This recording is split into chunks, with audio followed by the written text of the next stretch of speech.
We also were losing a couple of businesses that are out. Now we're starting to gain them. Might be a good time to revisit that, although the price has probably gone up. But it's certainly a valid thing. But so many of these things, they just don't happen, and money is usually the reason why it doesn't happen.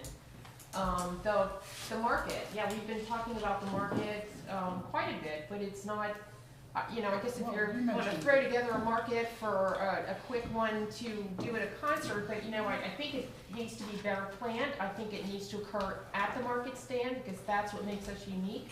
Okay. And I think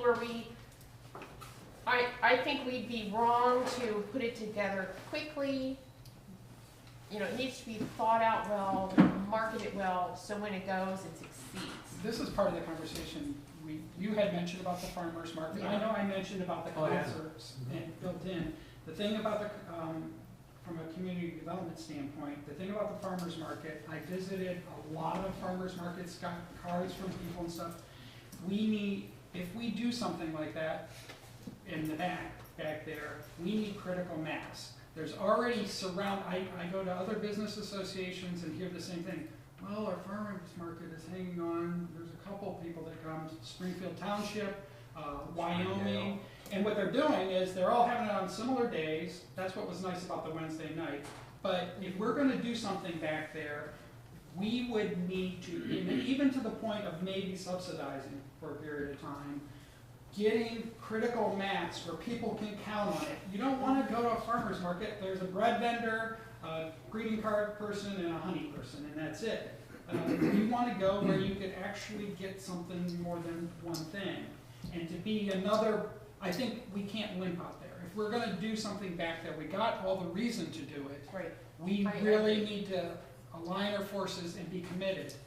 And I do ultimately see that being something that perhaps we're going to have to put out, like you said, a few $1,000s to have a director and really do it right. But I think that would be good.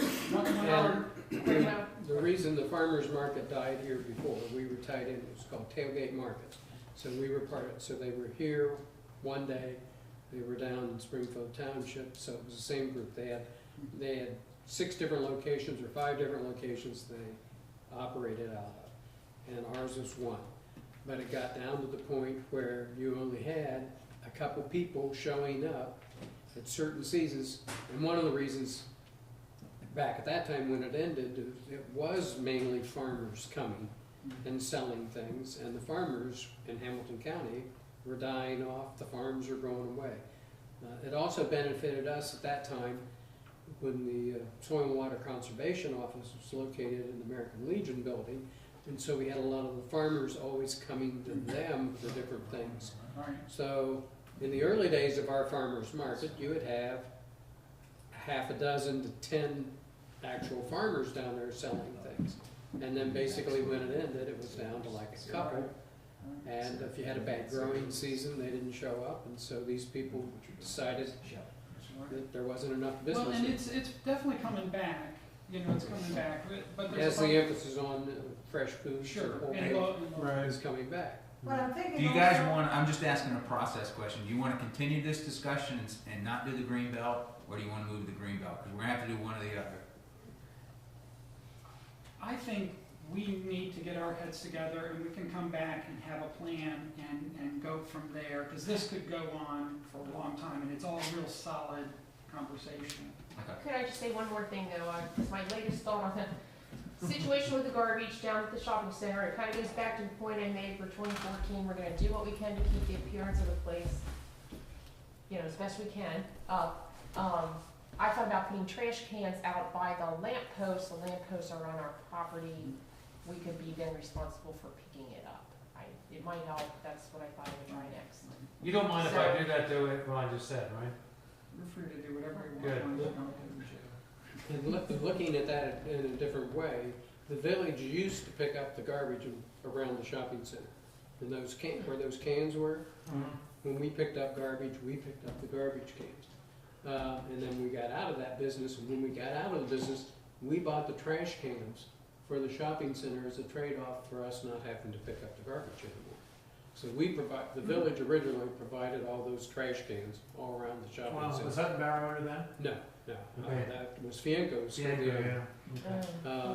But another thing to look at is the potential of, if we put cans out there, the people could throw trash in and then be able to assess Huttenbauer, like we do for the streetlights. And of course, I don't know if he's paying a streetlight bill or not, but assessing them for, and have the grumpy guy, when he goes through town, pick up 8 or 9 garbage cans. You know, that's the other thing. What if the garbage cans were actually removed because they're ours? Well, no, they're no longer ours. Oh, they're not, okay. Yeah, I mean, there was a. The other question, what if I kind of pick thing. up, what if I pick up all the garbage and put it in by his front door? That thought is ringing across my Yeah, I was head. gonna say, that's not an original thought. Okay, it will be a nice, but Just pick up the plastic garbage. thing, and he can throw it in his own garbage. Down in Wyoming, it was right. Yes. No, it's not, yeah. Well, there's a place of business Well, right there. there is more than one trash can, so. Oh, I'm serious, I mean, what's wrong with that? Then I leave a little note, here's your trash, can you throw that away for me, please? And he won't know where it's coming from, but he might just think it's from people from Dollar General. I don't think it's from me. Okay, well, let's, go to Greenbelt. Okay, great. Jeff is actually working with this number on me, with me. And the Greenbelt obviously became an issue this past year. We had an instance, rather obvious instance of a violation. Kind of got the whole conversation started again on Greenbelt. Where do we go with it? You know, there's other infringements on it. My first thought was to put an article in, get citizen input. Realized it was a lot more in-depth than what I really could speak on intelligently. So I've been trying to educate myself on Greenbelt, and Jeff's really helped me out with that as well. But I do want to share some of the thoughts that I had in my article, because they're things I hear over and over again, misunderstandings with our Greenbelt. And, you know, I do have a zoning map I stuck in the back of everybody's book if you wanted to look at it. Our Greenbelt district is the one that actually surrounds the community. There's a lot of misunderstanding that Greenbelt is any green space or any park that we have, but it is not. It's its own zoning district that goes around the outside of the community. And fortunately on this map, it's actually in green. Okay? So that's very helpful, kind of drives home the point there. That certainly wasn't probably continues to be a misunderstanding. Another one is that if it's Greenbelt, it must be publicly owned, and that's also not accurate. We have a lot of privately owned Greenbelt. Kind of did a quick count for me, and it looks like we have about 91 privately owned Greenbelt parcels. There are about another 80 parcels that back up to village-owned Greenbelt, and then there's about a little over 100 parcels that back up to Greenbelt owned by the Hamilton County Park District. So lots of owners involved with the Greenbelt. The other misunderstanding is that people were thinking that if they consolidated those parcels with a residential parcel, it became residential and they can do with it whatever they want. Totally wrong. What happens when they're going down and they're filing those down at the county, and then they see their plat and they're billed for residential. Their tax is based on a residential use. That doesn't mean the zoning changed to residential, but that's a real misunderstanding that people have with their Greenbelt parcels. And then they just flat out think that it's because it's Greenbelt. Even though it's Greenbelt land, they own it and they can do with it what they want. And It's an invitation not for trouble. accurate. And the only thing, since I don't think we're gonna change it, but we have to communicate really, really well. I don't know how you do that. Somebody moves in there, they're assuming this is my property. And then they start laying some cement or a shed, and next thing you know, there's all kinds of heat flying their way. I mean, it's not a good setup.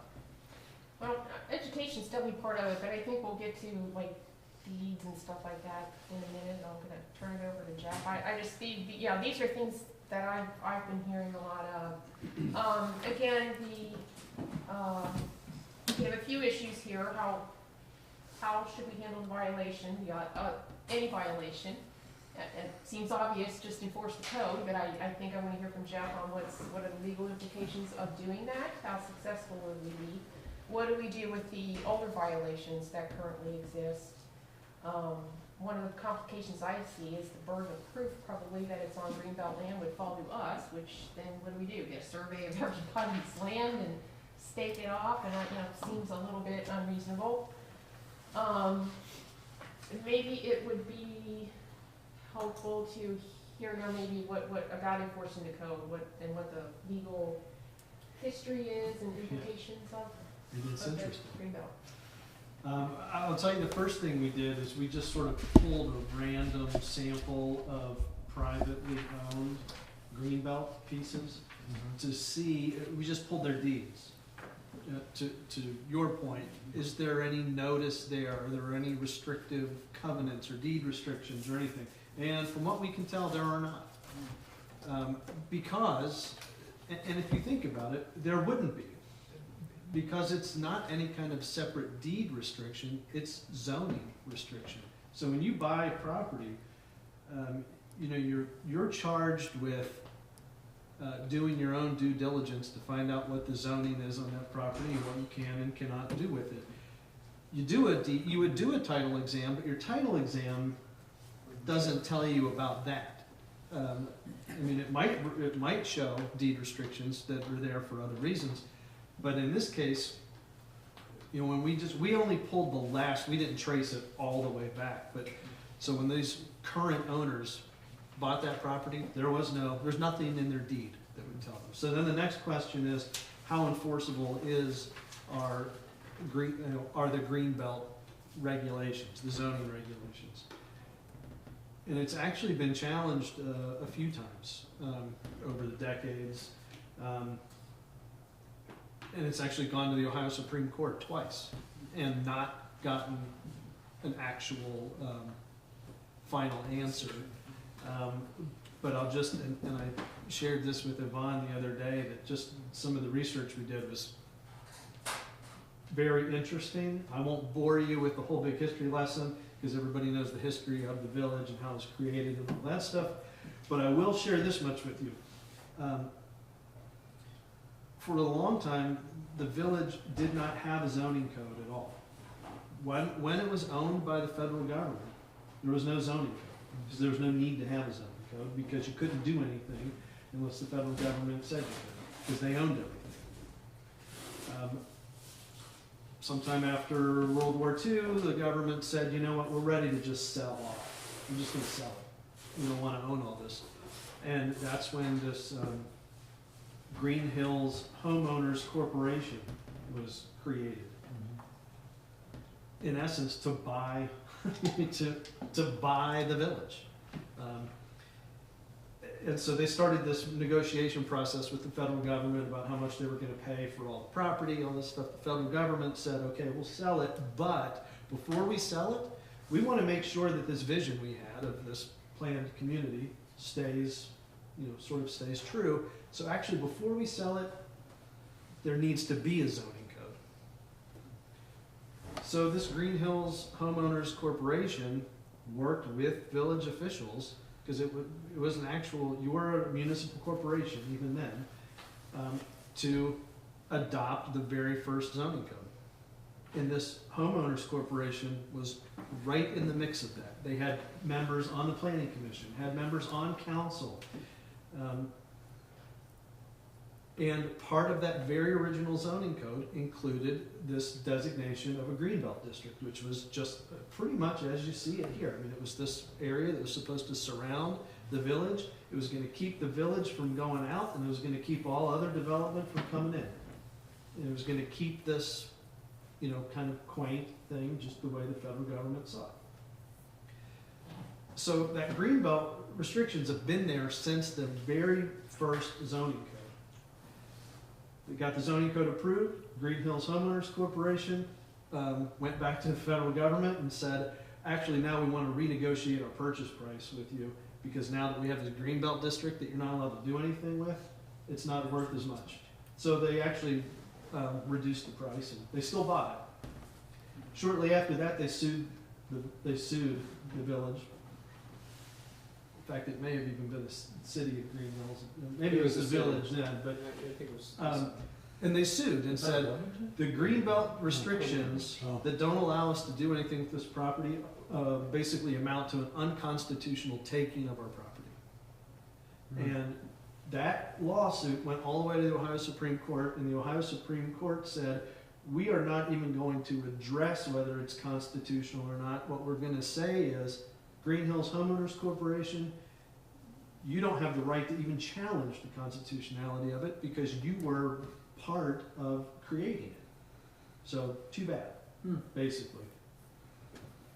You don't Stan Chesley when you needed it. Yeah, so basically, I mean, it went to the Supreme Court, but the Supreme Court did not answer the question of whether it was constitutional or not. What they, as the Supreme Court is, want to do, they said, well, we don't even have to answer that question because we can get rid of this case on a different reason. So it basically got thrown out, and that's where that part was left.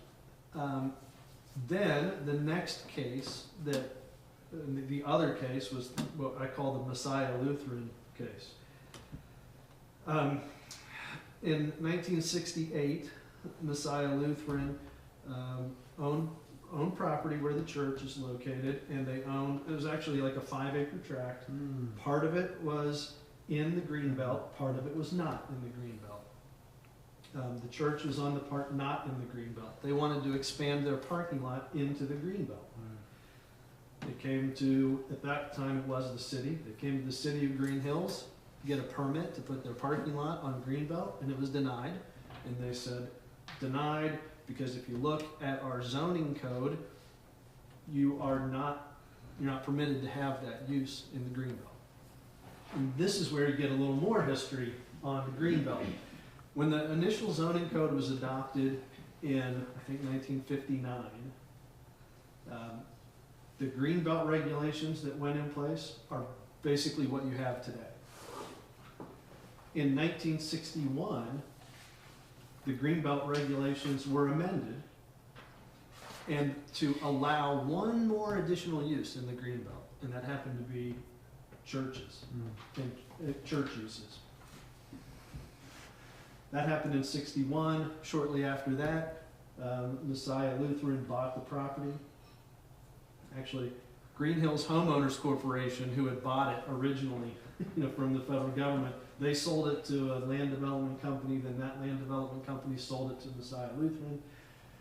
When Messiah Lutheran bought the property, the Greenbelt zoning regulations allowed church uses in the Greenbelt, as long as it was part of a tract that was at least 5 acres and it had some other criteria, which they would have met. But they never asked to to expand into the Greenbelt while the church use was permitted there. In 1965, we amended the zoning code again to take out the church use. And that is what you have now. So when it was adopted, no churches in the Greenbelt. It was amended to allow churches. While churches were allowed, Messiah Lutheran bought the property. Then in 65, church uses were removed from the Greenbelt. Then in 68 or so, Messiah Lutheran applied to expand their parking lot into the Greenbelt. And they were denied because at that point it wasn't permitted there. They sued, went to common pleas court, Greenhills won. Got appealed to the Court of Appeals, Greenhills still won. And at that level, it was the city of Greenhills won because those courts said, remember that Greenhills Homeowners Corporation case that said you don't get to challenge the constitutionality of this because they were the ones that did it?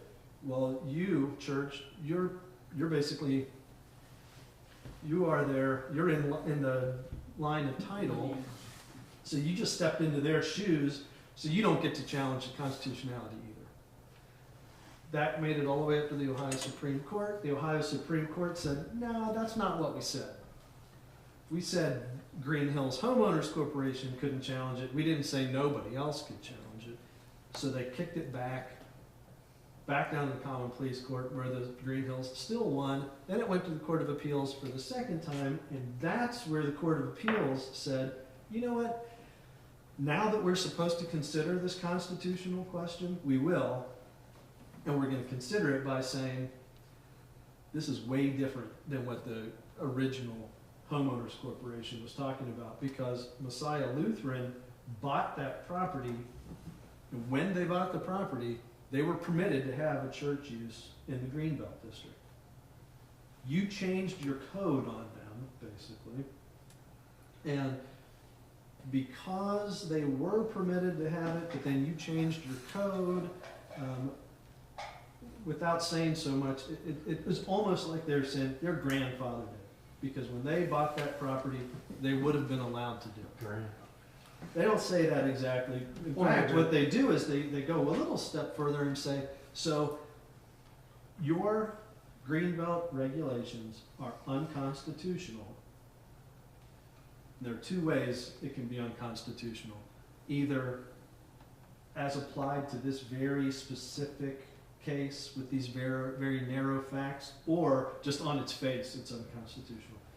Once again, the Supreme Court, or the Court of Appeals, took the sort of easy way out and said, it's unconstitutional, but only in this very specific case with these very specific facts, because this church happened to buy it while it was permitted, and then you changed it.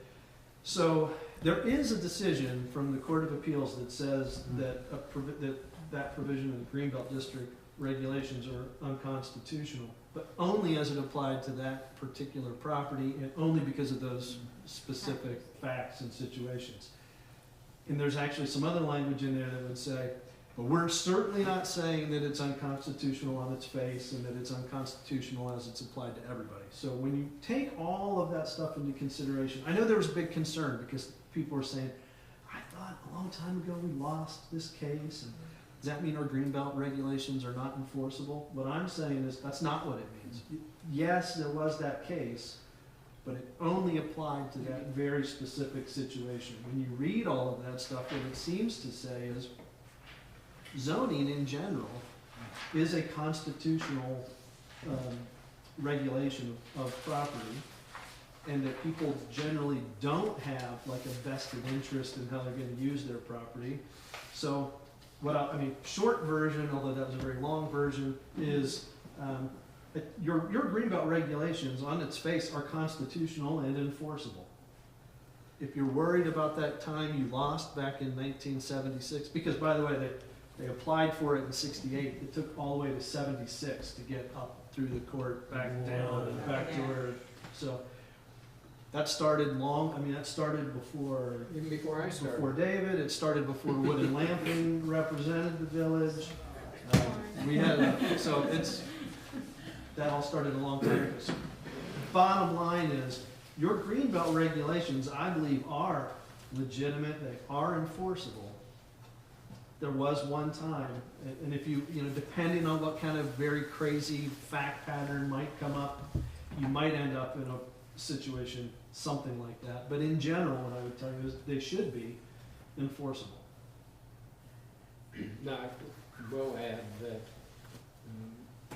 when that decision came down, at the same time we then issued the permit to expand the parking lot, we issued roughly at the same time a permit to expand the Baptist church. Yeah. I left that part out because during the Lutheran, the Messiah Lutheran case, the First Baptist Church, they joined in that case as another party. Have the Catholics ever weighed in on this? They didn't Not have it in that Greenbelt. they were here. They didn't know Greenbelt. Right. Hey, let me ask you something, because you said that's why this is the way they designed it. I thought the original design was going all the way up to Kemper Road. Greenhills, when it was first being developed. I saw the plot plans for Oh, that. yeah, well, before Greenhills was split up. Right. So Wait, almost all of Greenhills project was the city of Forest Park. Right. Now, why were they split up? That was, I think, tied to Ohio's incorporation laws. So the other two Greenbelt towns, when they were formed, incorporated all the acreage they had. Ohio's incorporation laws tied in somehow or another with, as it related to townships and cities and things, the government was only able to incorporate general area where they had concentration of the town. And they were not, is what I've figured out, that were not able to incorporate the whole 5,000 acres.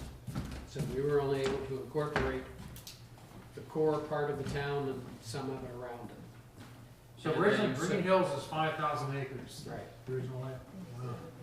the Greenhills project. So practically all of Forest Park and south of the lake down to, McKelvey? down to Schroeder's roughly. Really? McKelvey. Now, and Huge tract. Oh, yeah. And the federal government owned everything except the Bastion tract. And Mr. Bastion wouldn't sell the land to them.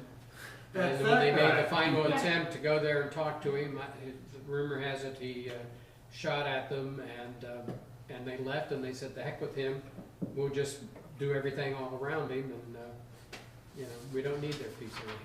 Now, back at that time, when it was going up at, say, like the Schroeder's, there wasn't that lake there, right? There wasn't no park. Not right. The federal government built that, Okay. part of the flood project and everything.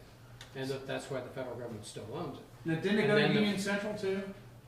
Just about, and across to 275, there was a section of Forest Park that was all subsidized housing and everything.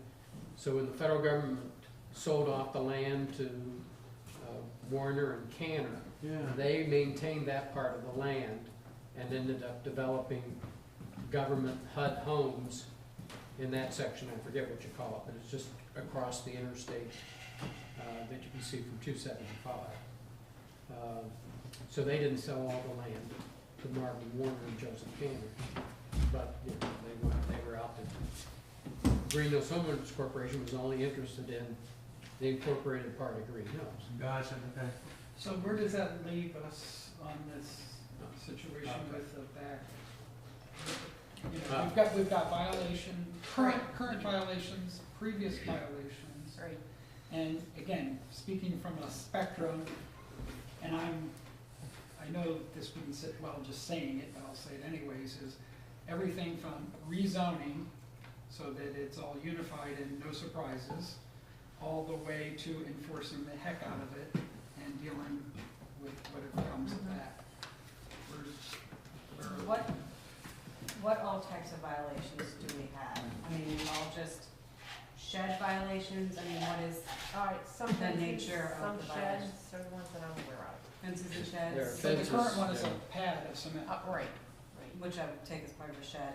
Well, no. No. It's just a Didn't get regular that far. pad. No, it's a driveway, campers, There's a corner of large. a house. It's like a Yeah, there's a 36 corner of a foot house There's a too. corner of a house in Jordan. Right, and as far as the corner of their house, I have to tell you, we dug out the plans downstairs, and apparently when whoever drew those plans did not draw it like it was on Greenbelt, so I don't know if that was intentional, or if it was just a big mistake.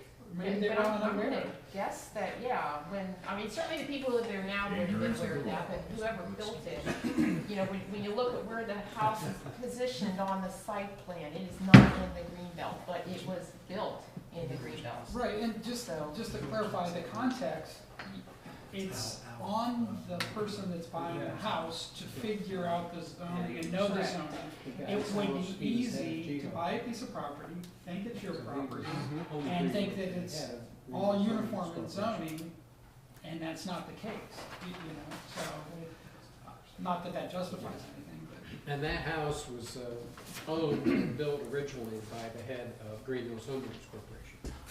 I didn't know that. Also, That's interesting. also keep in mind what happened back in the late 50s, early 60s with the changes to the Greenbelt zoning regulations that added churches, took churches away, all that stuff. Well, that can't happen anymore because, not the way it did then, because that was all pre-charter. There was no charter back then. When the charter was adopted, you have a provision in your charter now that says, even though council does have the authority to implement zoning regulations, you don't have the authority to change anything in the zoning code about the Except for Greenbelt vote. district without putting it Right. to the vote. So all the multiple changes when they said, let's put churches, no, wait, let's take churches out. You know, that could all happen at a planning commission council level back then. It can't happen now. So if one of your thoughts on this is, well, one way to rectify this is we change some of the zoning, well, it'd have to go to the vote. So that's. Well, let me just say one thing on that though, as far as the ramifications. It does take it out of our hands. I mean, it's one of those things that, where if the community feels like that should not change, I'm just throwing it out there. Have we had a lot of citizens request to change the green belt? I think I we're mean, changing it that's- without asking. Because that's one of the things that I find so spectacular about Greenhills, is it's the only one with that has the intact green belt. No, it's not That- intact. Well, mostly. Right. Yeah, We had I issues agree. with I agree. years ago on fences. And part of the problem was a number of people before I arrived here had put fences up. And there may have been a couple of fences that went in even after I came here because you didn't see them and if they didn't apply for a permit. So when a person then bought a house, came up and said, I want to fence my backyard in, and either I went over or Everly went over and we looked and said, no, this is the green belt, you can't fence that in. And then they'd point 2 houses down and there's already a fence there, Right. which was put in without a permit, without any knowledge, and may have been there for 30 years. So that made it difficult, and we didn't allow those people, they weren't happy, but, Yeah. And I totally sympathize with all that, because that's what I'm confronting now, and I just was trying to think of some ideas. Perhaps we could try to seek like voluntary compliance and give maybe like a 90 or 180 day amnesty period to remove. If they don't, then we can fine them. I don't know what to call No, it. but this is all about brainstorming. Well, brainstorming, yeah. I mean, I don't And think no we doubt a start number citing of people. them, If we give them the option the and fences, say, they could have been the third Take it owner off. since the fence was Right. put in. Right. yeah, they And may not there's be no, aware. there's no, squatters rights kind of thing. So that's one thing you could do. Well, something. Okay, well, and Or- I did mention to Yvonne that there is a fence up that had a permit issued because they went to the zoning board of appeals. The zoning board of appeals granted them permission because of their situation with their handicapped child to fence in the green belt. Now, I don't remember when that time was. It could have been before the charter was passed. Here again, though, it could have been after, but we would have had a different opinion from the law firm at that time. So we don't have the ability to change the zoning without a vote. We have the responsibility to enforce it, I mean, according to the law. But as far as granting a variance, is that what it would be called for, like that? But somebody did, right? Yeah. Right, a variance was granted over on the, Maybe not. On another street. here's, Yes, I know Maybe exactly. we should buy these. yeah. Who's the floor?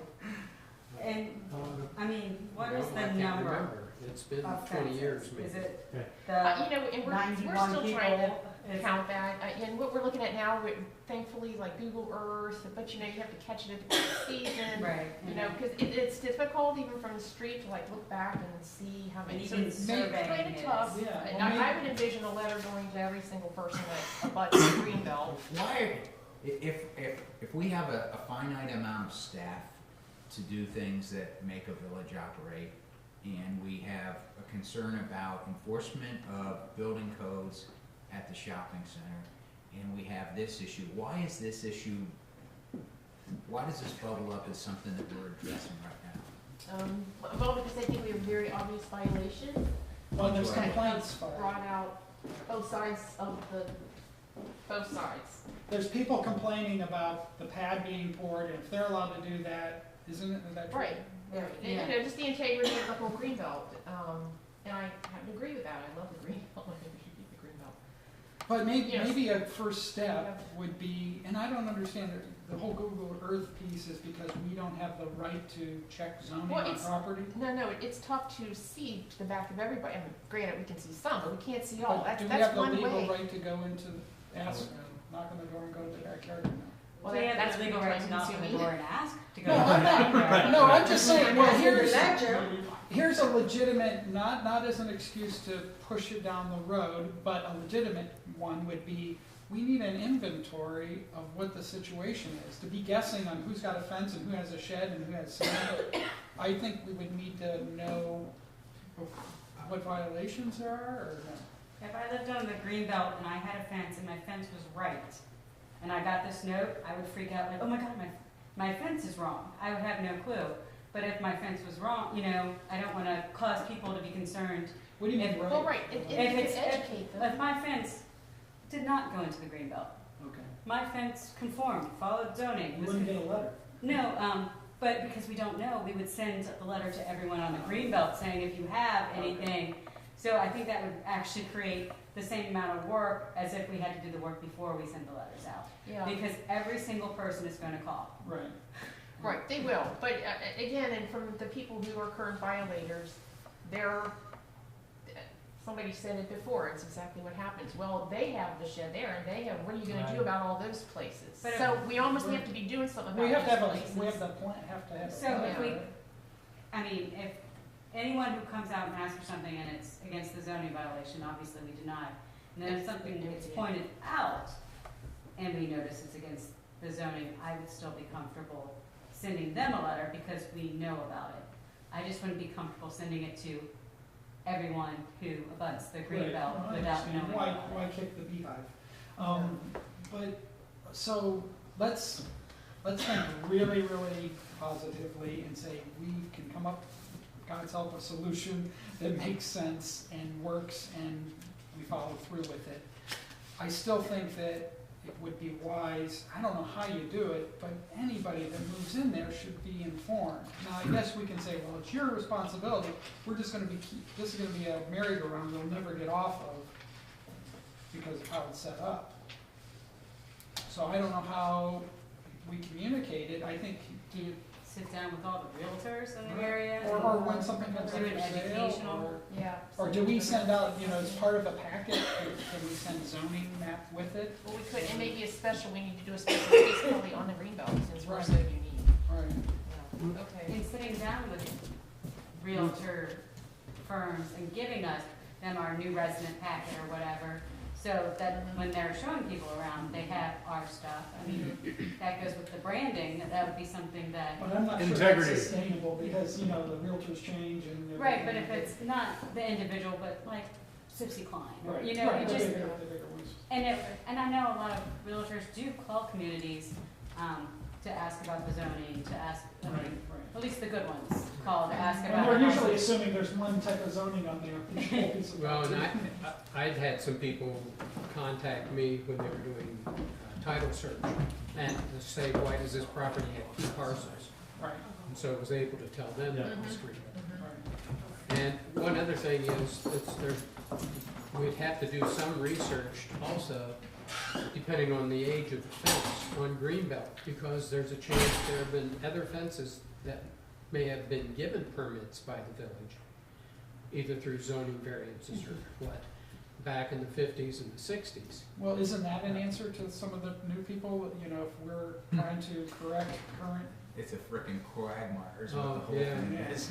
No, but I mean, you can legitimately say, well, there's people that have been given permits, and they'll say, well, where's my permit? Yeah, but zoning is always changing though, too, it's ever changing. Right, right. And I see it all the time, You so, can't legally do that now. Well, since 1988, the Right. zoning would not have changed on the greenbelt. No, but I'm just talking about the permit piece. So in other words, we can grant, or not. We cannot, No, you can't have a variance on any of that? no. Okay. And what would it take for us to have a variance? A vote on the issue? Is that- Well, the way it works now, your zoning code, a variance like that would be basically termed a use variance, because someone would be saying, I want to put a use on my property that's not permitted there. Your zoning code doesn't permit use variance. If it's not permitted, you can't do it. A variance is like, if a fence were permitted, Like here's the typical one is, all right, yes, you can have a fence and it can only be 4 feet high. And you go in and say, yeah, but the way my property slopes down 4 feet really doesn't give me anything. Can I have a 6-foot fence? You can get a variance to go from 4 feet Yeah. to 6 feet, but you can't get a variance to go from fences aren't permitted to let me have a Okay. fence. I guess my point was, I mean, a certain amount of this would get grandfathered. I mean, I don't, you know, I find it hard to believe that, you know, so many years after the fact, we would be asking people to jack. Well, the problem is what we call being grandfathered in means that you did something that was permitted, and then the zoning code changed and doesn't permit it anymore. But since yours was, you put it in when it was permitted, you're allowed to keep it. Depending on what we find out historically, I mean, most of these things were probably never permitted. Well, So it's and you- how do you prove that, or how do Fine you? with the permit or Well, I permit mean, was it's- installed. And Depending on what it was is. the burden of Wasn't proof, that- is it on us to find So when it when was the installed, or is property is- the burden of proof on the landowner? The only If there's- way, then it- well, If there's no permit, then if we don't have a permit on file, it was not permitted. So it would be the homeowner's responsibility to say, Okay. yes, Okay. here's my permit, it was 1986. but Even if they say But it's not since formal, 1950, yeah. from what I can tell, since 1959, when the original zoning code was implemented, as far as the green belt goes, the only change that ever happened was this thing about churches, no churches. There was no ever a change, I mean, that I have seen that said, well, there was a window there where you were allowed to have fences. Yeah, Or you were allowed unless to they have had a sheds. variance because of a child with. Yeah, but Again, from a the truth process is, standpoint, we're at depending on- 415, I just that want everyone variances to know that. probably should have never Yeah. been issued either, but they Yeah. get it. You can see the One of the complications problems- involved here. Another problem we had was Nick Bates, so all the fences that we knew about, we required people to get a fence permit for. Nick Bates, who was here before me, had a tendency to allow people to put fences up just based upon, yes, Nick, can we put a fence here? Sure, go ahead. So we had a whole Maybe slew I- of fences on corner lots that drove me nuts because Nick had front yards, yeah. approved the fences. And so some of these old ones, you know, may have been said okay by him. We did have, on the greenbelt, where the houses are in Deer Hill and Dayspring, that was a greenbelt zone originally, and they changed that somewhere in the 50s and allowed those houses to be built there. And then down in Bayham and Beckford section, a chunk of that was greenbelt, and they changed that. I mean, I have one thing on the greenbelt.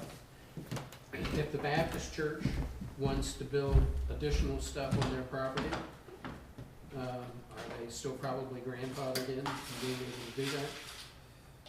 Unless it's a fence. What it looks like from that last Court of Appeals decision is that it basically said with respect to those church uses, and I don't know exactly when First Baptist bought their property, but if it's a similar timeline to the Lutheran church, then yeah, probably. I guess what I'm getting at is that if you look closely at this map, I mean, there are potential development possibilities. The Aloha Center, for one. I mean, you know, they very well may want to expand on the backside of their building, but it's greenbelt. Would have to be a vote. You have to be a vote.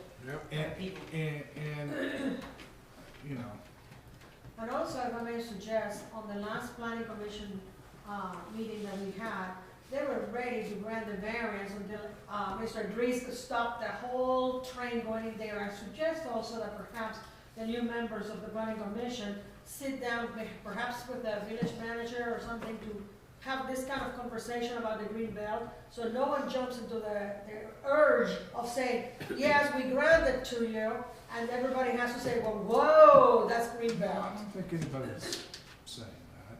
It happened.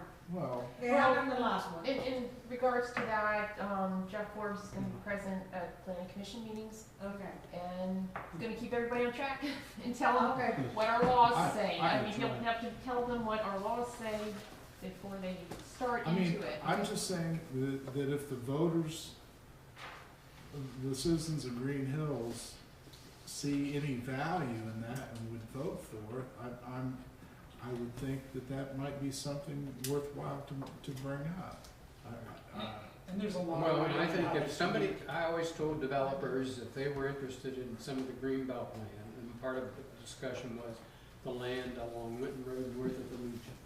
And I said, so you come in with a good plan, it's gonna have to be voted on, but if you've got something that you can sell to the citizens, that they'd be supportive of it, do it. You know, put it on the ballot. You know, I've heard, I think part of it has to come from people that actually, I think people that actually own land that is greenbelt, I think they have more standing in my mind than me who lives across the street from it. And we all have a stake that we moved here in Greenhills, and in the greenbelt is part of the reason we moved here, and it's part of our brand.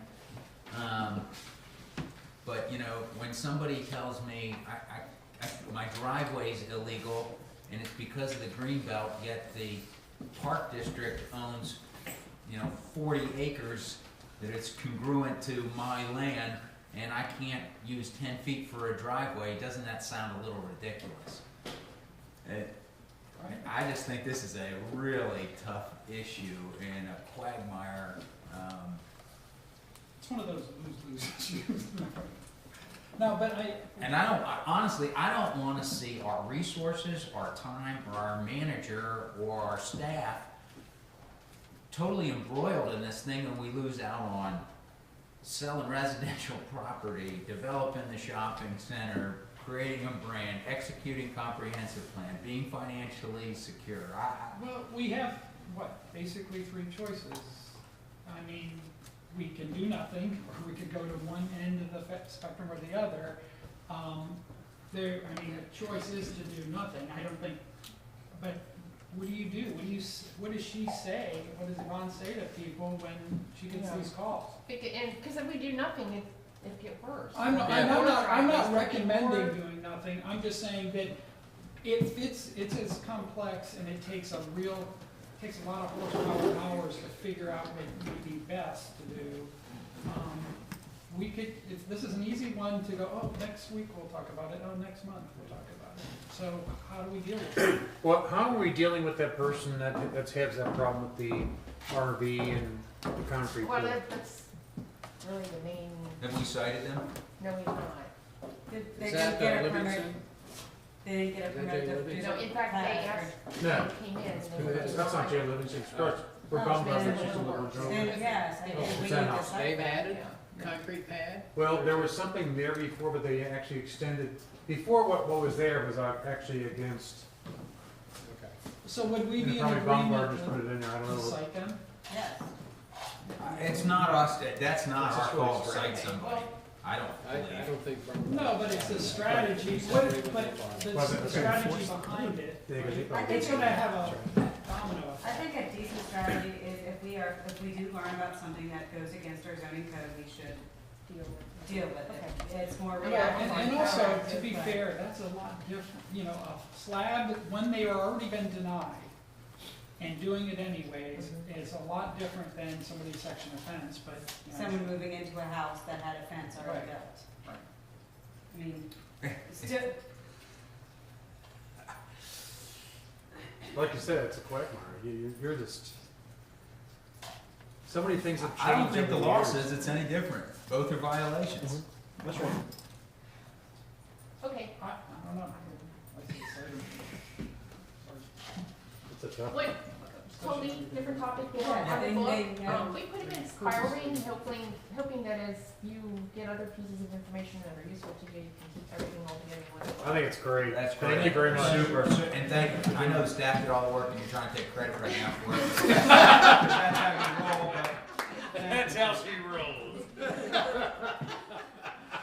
Does anybody anybody have any items that they want captured? Since those are their preview. Does anybody have any items they want captured as, we need to do this, this is a next step, an action item that we need to do? I mean, if it falls in your committee and you know it, you know that. Oh, yeah, that's, Yeah.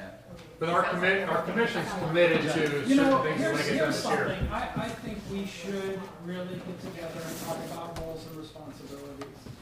And more define the committees more. Can I offer a suggestion is that Each committee. the committee chair and the member get together and come up like 5 or Like they ought to 6 do it in a bullet committee meeting. points. And that way we can, and then we can Exchange. share those and say, okay, you know, you're saying the same thing is, Right. fine with And then let him define. So are you it, doing then it after on just our committee, or are you talking about, is just it? our committee. Okay. Right. I mean, in other words, The committee is, each committee is tasked with defining Yeah, themselves. they're- and that's fine, and we can, Roles. I'm just saying, it's not a bad thing to say, And- hey, this is my idea for these committees. And then bringing it forward to the Yeah. mayor and That's a having. good suggestion. And It's also starting in the point. back of your mind, think about if we want to have 3 on a committee. Or something. Oh, 2 would still be a majority. Oh, yeah. Yeah, we'd have to go to 5, but we can make our committee bigger. No. I got a commission. Yeah. And I'm also, not one going thing, to more committees, I'm telling you that right now. I know. It could be like Cincinnati. we where did sometimes you talk get about assignments. meeting like quarterly as a committee or Right. something like that. In your case, you can do a joint meeting, which would be commission and committee if you posted it that way. Right. Yeah, I would encourage everybody to have at least a quarterly meeting. Because we certainly have something to chat about. Not always monthly, but you have something. It's really hard trying to randomly run into it. And schedule it on the website. That's good. I'm fine with tracking safety meeting monthly because Are we something's always adjourned? happening in traffic and safety. Just gonna say Do I that. have a motion for adjournment? So moved. Yes, Yes.